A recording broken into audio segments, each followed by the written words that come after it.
ಎಲ್ಲರಿಗೂ ನಮಸ್ಕಾರ ಸ್ನೇಹಿತರೆ. ಜೈಸ್ವಾಲ್ ನಾಟ್ ಔಟ್ ಇದ್ದರು, ಔಟ್ ಕೊಟ್ಟ ಅಂಪೈರ್. ಇನ್ನು ಈ ವಿಡಿಯೋದ ಸಂಪೂರ್ಣ ಮಾಹಿತಿ ಏನು ಅಂತ ತಿಳ್ಕೊಂಬರೋಣ ಬನ್ನಿ. ಅದಕ್ಕಿಂತ ಮುಂಚೆ ಯಾರೆಲ್ಲ ಚಾನಲ್ಗೆ ಸಬ್ಸ್ಕ್ರೈಬ್ ಮಾಡ್ಕೊಂಡಿಲ್ಲ, ಸಬ್ಸ್ಕ್ರೈಬ್ ಮಾಡಿಕೊಂಡು ಬೆಲ್ ಐಕನನ್ನು ಆಲ್ ಇಟ್ಕೊಳ್ಳಿ. ಹಾಗೆ ವಿಡಿಯೋಗೊಂದು ಲೈಕ್ ಕೊಡೋದು ಕೂಡ ಮರಿಬೇಡಿ. ಇನ್ನು ಸ್ಟ್ರೈಟ್ ಆಗಿ ಅಪ್ಡೇಟ್ ಕಡೆಗೆ ಬರೋದಾದ್ರೆ, ಆಸ್ಟ್ರೇಲಿಯಾ ವಿರುದ್ಧ 4ನೇ ಪಂದ್ಯ ಗೆಲ್ಲಲು 340 ರನ್ಗಳ ಕಠಿಣ ಗುರಿ ಬೆನ್ನತ್ತಿದ ಟೀಮ್ ಇಂಡಿಯಾಗೆ ಉತ್ತಮ ಆರಂಭ ಪಡೆಯಲು ವಿಫಲವಾಗಿತ್ತು. ಆದರೆ 33 ರನ್ ಗಳಿಸುವಷ್ಟರಲ್ಲಿ ಅಗ್ರ ಕ್ರಮಾಂಕದ 3 ಬ್ಯಾಟರ್ಗಳು ಪೆವಿಲಿಯನ್ ಸೇರಿದ್ದರಂತಲೇ ಹೇಳ್ಬೋದು. ಇನ್ನು ಈ ವೇಳೆ 4ನೇ ವಿಕೆಟ್ಗೆ ರಿಷಬ್ ಪಂತ್ ಹಾಗೂ ಯಶಸ್ವಿ ಜೈಸ್ವಾಲ್ ಜೊತೆಯಾಗಿ ಉತ್ತಮ ಆಸರೆ. ಆದರೆ ಈ ನಡುವೆ ಪಂತ್ 30 ರನ್ಗೆ ಔಟ್ ಆಗಿದ್ರು.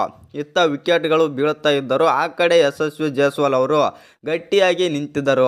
ಇನ್ನು ಆರಂಭಿಕ ಬ್ಯಾಟರ್ ಯಶಸ್ವಿ ಜೈಸ್ವಾಲ್ ಮೆಲ್ಬೋರ್ನ್ ಟೆಸ್ಟ್ನಲ್ಲಿ ಸತತ 2ನೇ ಅರ್ಧಶತಕ ಸಿಡಿಸಿದರು. ಇನ್ನು 208 ಎಸೆತಗಳನ್ನು ಎದುರಿಸಿ 8 ಬೌಂಡರಿ ಸಹಿತ 84 ರನ್ ಗಳಿಸಿ ಶತಕದತ್ತ ಜೈಸ್ವಾಲ್ ಅವರು ಮುನ್ನುಗ್ಗುತ್ತಿದ್ದರು. ಈ ವೇಳೆ ಕಮಿನ್ಸ್ ಬೌಲಿಂಗ್ನಲ್ಲಿ ಜೈಸ್ವಾಲ್ ಫುಲ್ ಮಾಡೋ ಪ್ರಯತ್ನದಲ್ಲಿ ಬಾಲ್ ಕೀಪರ್ ಕೈ ಸೇರಿತು.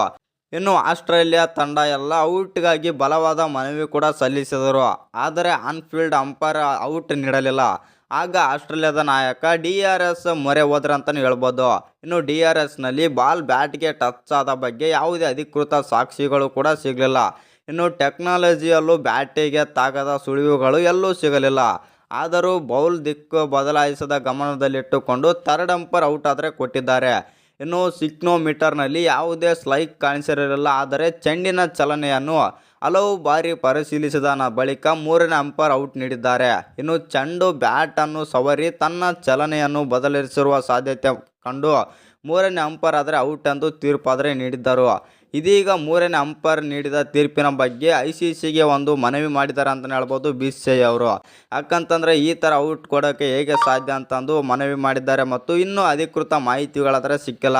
ಇನ್ನು ಥರ್ಡ್ ಅಂಪೈರ್ ಬಂದುಬಿಟ್ಟು ಎಸ್ಪೆಷಲಿ ಬಾಂಗ್ಲಾದೇಶದವರು ಅಂತಲೇ ಹೇಳ್ಬೋದು. ಆ ಕಾರಣದಿಂದಾಗಿ ಈ ಥರ ಮೋಸ ಮಾಡಿದ್ರೆ ಜೈಸ್ವಾಲ್ ಮತ್ತು ಟೀಮ್ ಇಂಡಿಯಾಗೆ ಅಂತ ತಿಳಿತಿಲ್ಲ ಅಂತಲೇ ಹೇಳ್ಬೋದು. ಇನ್ನು ನಿಮ್ಮ ಪ್ರಕಾರ 5ನೇ ಟೆಸ್ಟ್ ಪಂದ್ಯದಲ್ಲಿ ಯಾವ ತಂಡ ಗೆಲ್ಲುತ್ತೆ ಅಂತ ಕಮೆಂಟ್ ಮಾಡೋದನ್ನು ಮರಿಬೇಡಿ.